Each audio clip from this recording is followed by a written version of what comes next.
plane to fly. I really do enjoy the FlightLine. All of the 1200s are awesome, but this one in particular flies nice and easy. Gonna take her up into a stall turn.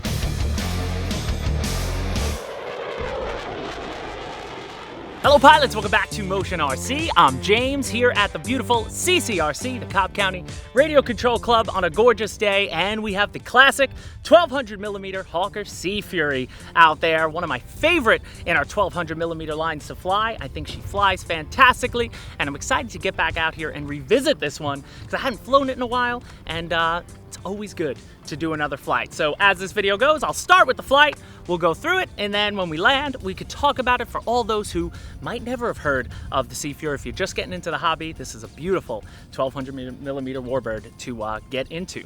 So Alex, are you ready to take off? Let's do it. All right, here we go. Now I'm gonna be taking off, right to left, very little on the power at the start. Bring your speed up, work on that rudder, get the tail up, and she will take off beautifully. Gear coming up. Now I am flying her today. She is 4S powered, so I have the recommended Admiral 4000 4S inside, pushed all the way up front to hit your CG. And I also have the Admiral 6-channel Stability Plus gyro, which I just turned on now. And that just helps with the wind, which I love, makes a good flying plane look even better. So now we're gonna come in full throttle. Gonna bring her up into the vertical, come around. And I did the same thing I did on the last flight for you, Alex. I went a bit behind you, but she is an absolutely gorgeous plane to fly. I really do enjoy the FlightLine. All of the 1200s are awesome, but this one in particular flies nice and easy. Gonna take her up into a stall turn. So we're gonna go, let's go to the right. And now I'm gonna glide her past, no power. Bring the power back in. And she looks good. Now we're gonna turn it. Let's go up into a nice barrel roll. Now I am on 100% rates on everything. So I have 100 on my elevator, and actually my high rate, I should say, high rate on everything. My high rate is 90% right now on the ailerons. And I haven't switched out of that yet. We'll do that a little later. Gonna bring her back into the vertical. And then we'll come in for a big loop. Bringing the power back in. And let's loop her right out in the middle of us. Power out. Bringing the power back. Beautiful. Let's go up and split it.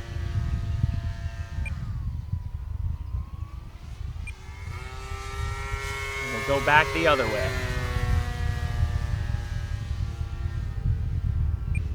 One thing I love about her, when you have the CG right and everything's trimmed out, even if she flies inverted, you barely need to push the sticks up. She just is a really solid, stable warbird, and I believe definitely a first warbird for guys. So there's inverted. I am barely pushing up on the sticks, if at all. Going into the outside loop, come back around, bring it back up. I love the splits. Bringing the power out. Let's come down. All right, I'm gonna turn inside the trees. Here we go. And I'm gonna get back into my right-left pattern, Alex, and we'll slow her down and do some flat passes from right to left. So now I am at a nice speed. Let's go with half flaps. You can see she didn't balloon at all. As we learned in our Learn to Land videos, which are on our live channel playlist. We do a live show every Friday. Patrick Crowsdale was out here teaching us about warbirds and such. But that is a nice half flap. She will fly nice and slow for you. Now I'm gonna bring it around again, and let's go into full flap. So get your speed where it should be. Bring in the full flaps, and barely any ballooning. That was just me going up attitude a little bit. Now I'm gonna bring it around, and let's cut power. And I'm pointing my nose at the runway, bringing the power back in, and look at her. She will fly nicely in the slow. Flaps coming out as the power goes up, and let's get back into it. Let's come in with a low pass, Alex, and I'll show you those wings. What we call a Farnsboro pass. Let's try one of those.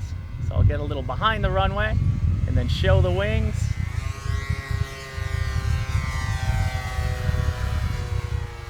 Nice. And again, this FlightLine, the whole series of 1200mm models, I do love. I've flown them all now at this point, and I just love the mixture. You do have your classics like the Spitfire, this Sea Fury, and such, but then you also get some oddballs like the LA-7 and the TA-152, models that you don't often see in foam, you know. And then you go to the bigger ones. Obviously, we have the 1600 Spitfire and the 1600 Corsair, which are awesome, but then you're getting yourself a B-24 or an OV-10. And then the beautiful twin engines as well. Aside from the OV-10, we still got the P-38 and the Tiger Cat. FlightLine does warbirds really well, and I'm always excited about whatever their next one's gonna be. So now I'm still on high rate. Let's see the roll rate. Looking good. Gonna bring it back up again. I love the profile of the Sea Fury, not as much as the Spitfire, of course. That is my personal favorite, and many people's personal favorite. But the Sea Fury is awesome. And now, interestingly enough, I believe the Sea Fury never served in World War II. It ended up serving after the war and was the last piston engine warbirds ever produced. But it did obviously find a place in people's hearts, and then became big on like the racing circuit. So like Reno races and stuff, and that makes sense just looking at the profile of the Sea Fury. You could tell why. So now this is about my third flight for today, but the first flight I did, I had my timer on 5 minutes. I guess I'd never set it back in the day. And when I landed at 4 minutes and 30 seconds, I still had 60%. So I upped that timer to about 7 minutes, 30 seconds, and I fly with mixed throttle usage. So my timer shuts off if I'm under 25%, and you know, only starts when I'm over 25%. So there we go, nice touch and go. She'll do it. I'll take that for sure. So I can easily see people stretching this out, because you don't need to fly this model 100% throttle at all times. She's nice and stable, and what I love about the Sea Fury 2, and why I say it's good for like a first warbird, is she handles on the ground easy. One of the biggest problems with warbirds for newer pilots getting into them, a tail dragger in general, is just they can be a little sketchy on the ground, especially a model like a Spitfire or an FW-190 with the shorter, you know, with less gap between the main gears. They can definitely wingtip and things like that, wing rock on the ground, get a little squirrely, but the Sea Fury is more like the Corsair or, you know, a Zero. It's more predictable on the ground. As you saw in my takeoff, it'll take off nice and straight for you. So I'm just gonna glide it a bit, bringing the power back up. Checking my timer. I have about 1 minute on my timer, so I say we finish it out.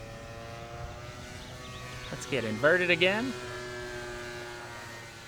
Going up, staying inverted, bringing her back down. Coming right at myself, and then I'm gonna turn away from myself. And you always gotta make warbird noises whenever you fly a warbird. That's just the rules. I didn't make them up, but I swear by them. Let's bring her in. Bring her down. Now I'm just trying to burn off some more pack for you guys, just to see where our timer is, because it's been a while. But again, I'm on the Admiral 4000. So now I'm hitting 20 seconds, so I'm gonna get into the down leg, land it right to left, so gear coming out, and they respond right away. I'm gonna get my speed even lower. Gonna go into full flap. So I'm about half throttle. And now I'm cutting power. And now let's work on that nose attitude. Keep that nose pointed down. And when you're about to land, that's when you want to bring the power back in, right at the end, to finish it off. Oh, and stay on the grass. There we go. get off the grass. One thing, you don't want to leave your runway and get on the grass, or you will nose it over. Ask me how I know. Maybe show we'll you show how you I in know. the live video what happened on what was a beautiful flight before this, because I did just that, and she is still fine. But overall, absolutely gorgeous. So now I'm going to hopefully have my cell checker in my pocket. If not, I'll do my usual, and then we'll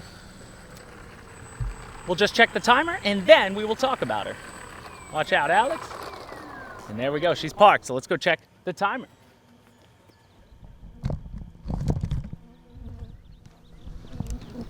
Throttle cut is on. I got 14 seconds left on a 7-minute, 30-second timer. I did a couple glides there where my throttle was completely off, so the timer wouldn't have moved. Let's take her out. Again, XT60 connector. And wrong way. 31%, 3.78. Easily could have got another minute out of that, but that's perfect, right about at the storage charge for me. And that was a beautiful flight, probably over 8 minutes on her, and awesome. So let me just get her back set up, and then we'll talk about her. All right, guys, so you just saw what I thought was a pretty good flight on the Hawker Sea Fury. Now let's just talk a little bit about what's inside. She, again, is 4S powered. She has a 60 amp ESC with an 860 kV brushless outrunner up front. More than enough power, as you can see, to do everything you'd want to do with a Warbird. And out of the box, she comes, you know, with the paint, so the invasion stripes and such, but you just got to put on the decals yourself. I believe there's 2 livery combinations in the box that you could go with. And overall, she's great. She got split flaps, as you can see there. So those are the flaps that I was flying with today. That's my full, very limited on the half flap. On the bottom, retracts. And again, perfect for your runways. I don't know about landing her in grass. You could nose her over. She'll probably take off in grass, but you know, be careful. Any 1200 Warbird probably isn't the best on grass, but not all grass is the same. So obviously take caution if you're going that route. But then, so she's a, you know, basic 6-channel aircraft, and all around just an exceptional flying bird. I definitely believe she is perfect for somebody looking to get into Warbirds. If you've flown something else and you want a first tail dragger, then something like the Sea Fury is going to be perfect. And what I like about it too is the canopy size inside. For a 1200 millimeter, you get a lot of space in there. So you can see I have a 4000 Admiral up front. A 4000 is a bigger 4S pack. And there's more than enough space on both sides and length to go through. I have my gyro and my receiver gyro combination mounted on top. There's like a little tray back there, so it's perfect. It's up and out of the way of all your electronics. And overall, just really thought out and well done with a lot of nice scale detail on her, like the plastic bits on the exhaust and such. I really, really think she's a fantastic bird. So guys, that'll do it for this video. Like it if you want to like it. We always enjoy if you click that like button. Leave a comment if you have any questions about the Sea Fury or anything else. I'll try to answer them as best I can. And as always, all the links to the products are in the description of this video. A link to our forum on Hobby Squawk, where tons of customers have been enjoying their Sea Furies. That's in the description of this video. And thank you so much for watching. We'll see you next time at Motion RC.